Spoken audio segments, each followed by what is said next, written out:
El cerebro es un experto buscador de amenazas. Sonia Lupián. ¿Sabríamos definir el estrés? Es una respuesta de nuestro organismo que muchos temen. Pero no hay que olvidar que sin ella, ni los seres humanos ni el resto de animales habrían sobrevivido. Y ya que hoy en día, en nuestras sociedades, se puede convertir en enemigo, mejor conocerlo a fondo. Con la neurocientífica Sonia Lupián, que lleva más de 20 años desentrañando los mecanismos y los efectos del estrés, Eduardo Punset nos descubre hoy algunas pistas para combatirlo antes de que cause estragos.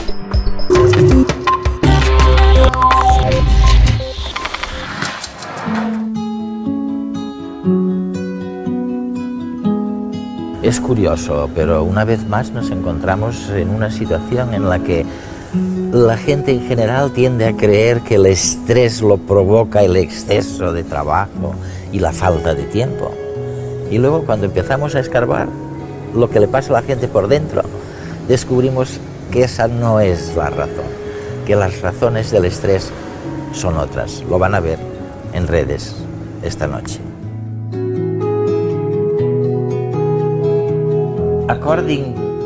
Según lo que tú dices, lo que está sucediendo en nuestro cuerpo cuando un mamut lanudo está a punto de comernos y cuando estamos hartos de estar al volante y nos ponemos de los nervios en un atasco de tráfico, todo eso es muy similar. Lo que quiero decir es que el cerebro es un detector de amenazas, de información amenazante. Y cada vez que nuestro cerebro detecta algo que supone una amenaza, ya sea para nuestro tiempo o para nuestra vida, como en el caso del mamut, generará hormonas del estrés para aportarnos la energía necesaria. Ante exactamente los mismos motivos, algunas personas se estresan más que otras. Y no me resultaba fácil entenderlo hasta que tú explicaste el porqué. ¿Por qué? Creo que es un error colosal pensar que a todos nos estresan las mismas situaciones. Eso es totalmente imposible. Y lo sabemos porque hemos descubierto, tras 30 años de investigación científica, que hay 4 características de una situación que provocan estrés. Y no es necesario que estén presentes las 4. Cuantas más se cumplan, mayor será el estrés. Las 4 características de una situación de estrés son las siguientes. La primera es la novedad, lo que nos pasa tiene que ser nuevo. La segunda es la impredecibilidad, tiene que ser impredecible. La tercera es la sensación de que no controlamos en absoluto la situación. Y la cuarta es que debe representar una amenaza para nuestra personalidad. Por ejemplo, cuando alguien se cuestiona nuestra capacidad para realizar correctamente nuestro trabajo o algo así. Si eso sucede, lo que experimentaremos será una respuesta de estrés.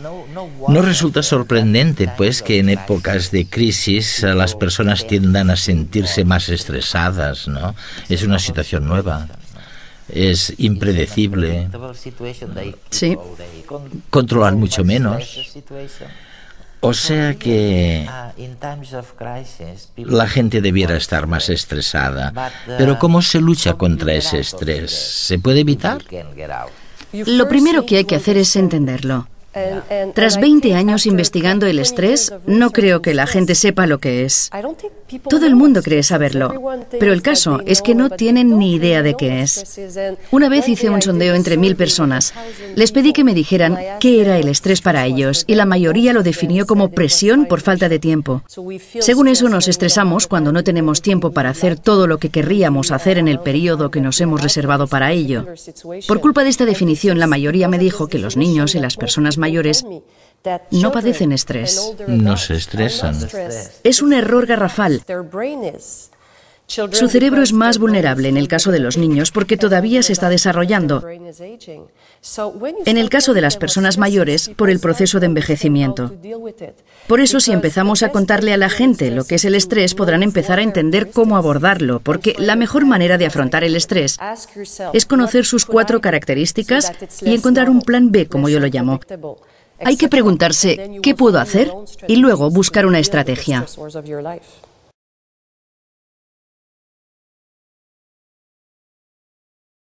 Es curioso.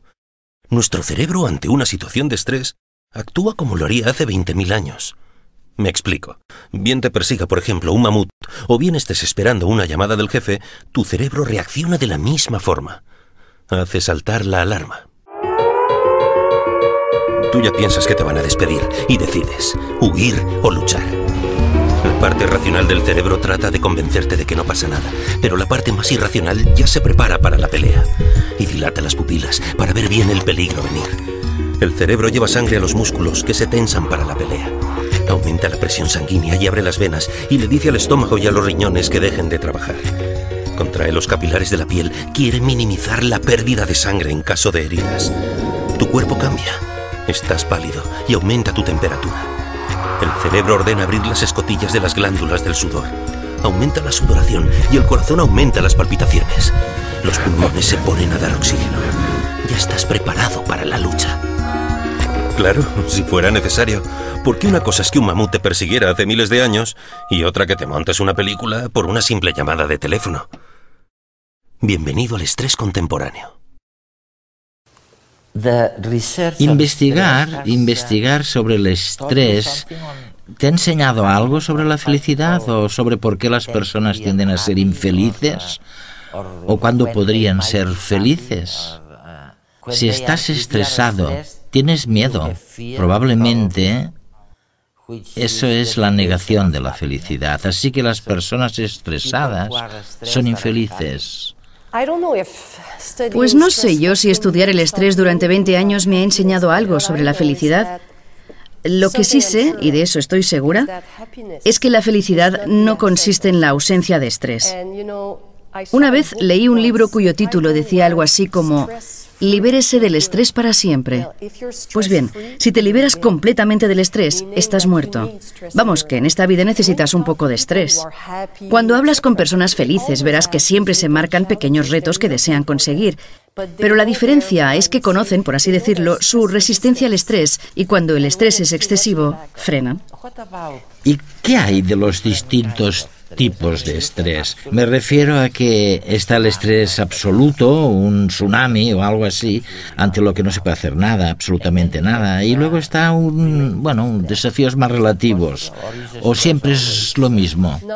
No, ahora establecemos una diferencia entre factores estresantes absolutos y relativos. Un factor estresante absoluto supone una amenaza para tu supervivencia. El problema que tenemos ahora, si es que puede considerarse un problema, es que ya no hay muchos factores estresantes absolutos en nuestras vidas. Ya no hay mamuts. Sin embargo, la Organización Mundial de la Salud predice que en el año 2020 la depresión relacionada con el estrés crónico será la segunda causa de invalidez en el mundo. Y si ya no hay mamuts, ¿por qué pasa eso? Creemos que es porque ahora los factores estresantes son relativos, lo que significa que generamos una respuesta de estrés si estamos expuestos a situaciones nuevas, impredecibles, que no controlamos, etc. Y esas sí que abundan ahora. ¿Te has fijado alguna vez en los titulares de los periódicos? Está todo lleno de información amenazante. Así que hoy en día estamos rodeados de información que el cerebro puede procesar como si fuera la amenaza de un mamut, y sufrimos respuestas de estrés todo el rato.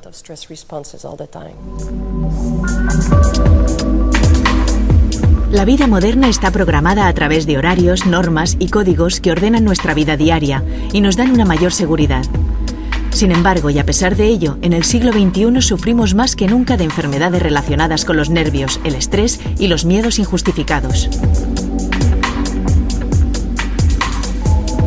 En los últimos 150 años, en las últimas 3 o 4 generaciones, ha sido cuando nos han impuesto o nos hemos impuesto el orden. Teniendo en cuenta los tiempos de la evolución, los tiempos biológicos, nuestro organismo no ha sido capaz todavía de adaptarse a ello. Y esto es lo que muchas veces genera este desajuste o genera estas reacciones desproporcionadas. Y hay un ejemplo claro, cuando tenemos una mesa que está ordenada o una mesa que está totalmente desordenada, con papeles, bolígrafos, lápices. Sobre esta mesa desordenada, un bolígrafo rojo no nos llama la atención, pero en cambio sobre la mesa que está perfectamente ordenada, si junto a los bolígrafos azules aparece uno que es de color rojo, esto nos llama la atención. En la vida actual más o menos sucede lo mismo. Cuando hay algo que sale del orden o cuando no podemos cumplir con este orden, entonces nos podemos preocupar, nos podemos poner ansiosos.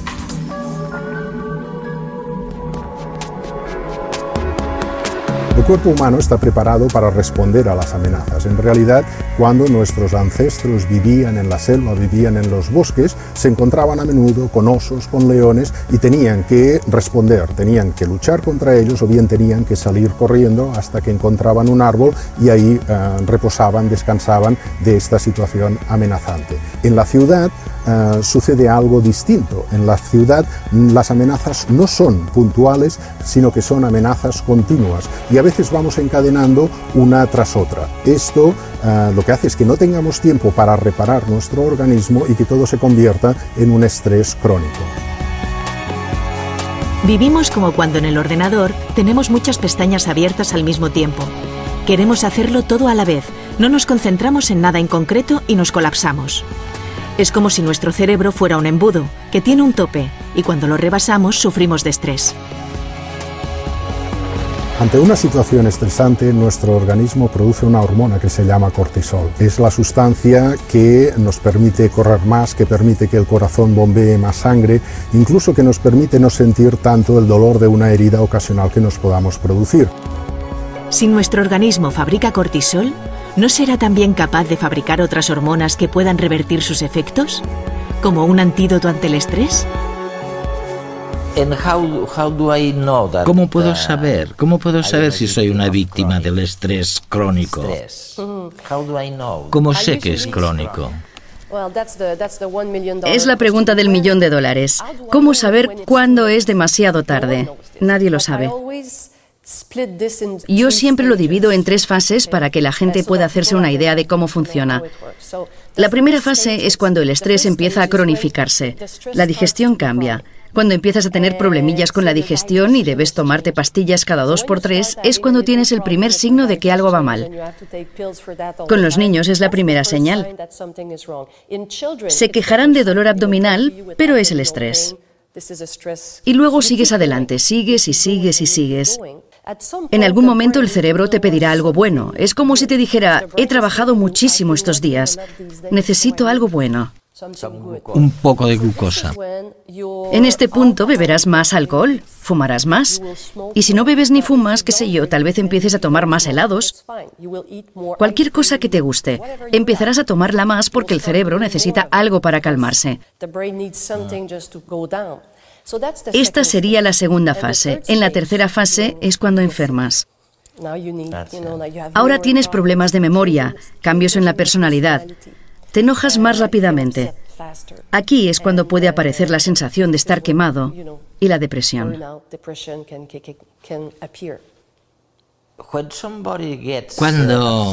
Cuando alguien se disgusta o altera muy a menudo, ¿qué significa? La explicación la encontramos en la investigación con animales. Creemos que sucede lo siguiente. Si se experimenta con una rata a la que se estresa de modo crónico con el mismo factor estresante en todo momento, la respuesta de estrés de la rata disminuirá, se habituará. Bajará. Pero lo que se ha demostrado es que la rata se habituará a ese factor concreto de estrés, pero se volverá más reactiva de lo normal ante cualquier otro factor estresante, por lo que estará hipersensible. Lo que vemos en personas con estrés crónico es que pueden habituarse a un factor estresante crónico. Pongamos que estás pasando por un divorcio muy difícil y cada día tienes una respuesta de estrés. Logras sobreponerte, pero de repente sucede algo en el trabajo. Alguien te dice algo que no es tan grave y explotas. Cuando alguien se enoja con facilidad, se trata de un signo de que padece estrés crónico, de que está intentando abordar un factor estresante, pero se ha vuelto excesivamente reactivo a los demás.